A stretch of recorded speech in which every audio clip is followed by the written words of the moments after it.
With Veterans Day being just around the corner, it is important that we honor those who have served in the fighting for freedom of our country. Today, I will be sharing with you about the Battle of Mackinaw Island.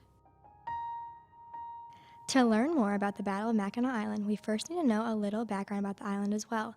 Mackinaw Island was a vital post in the fur trade, which dominated the economy and way of life in the Native American nations. The Battle of Mackinaw Island was a historic event that defined areas of the Midwest.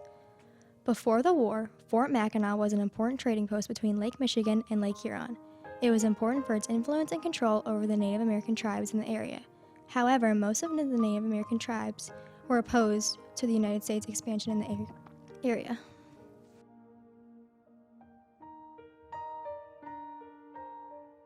In the early days of the War of 1812, on July 18, 1812, a mix of British, Canadian, and Native American forces captured the island in the siege of Fort Mackinac. The news of this success influenced many more native tribes who had previously been neutral to side with the British, which led to several more British victories over the next year. The British abandoned many other of their own defenses and focused solely on the Mackinac Island.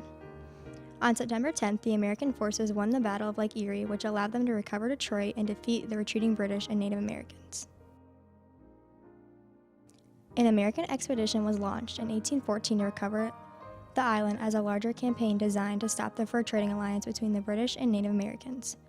The American forces presented themselves by attempting to attack British outposts on Lake Huron in the Georgian Bay.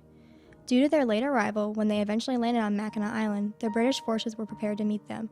As the Americans advanced on the front from the north, they were ambushed by Native Americans and forced to re-embark with heavy casualties.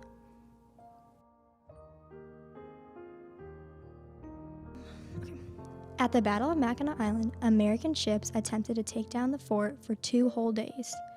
American forces also bombarded the woods around the landing site to flush out any Native Americans so they would not get the chance to surprise any of the troops. When the Americans came out of the woods, they were easy targets for British gunfire. 13 Americans were killed, 51 were wounded. The heavy losses and confusion among the American forces forced the men to retreat back through the woods to the beach. Americans rowed back to their ships, leaving the fort in the British hands until the end of the war. While the hard-fought Battle of Mackinac Island may not have been as successful as the American troops had hoped for, it definitely defined and shaped the current state and country we lived in.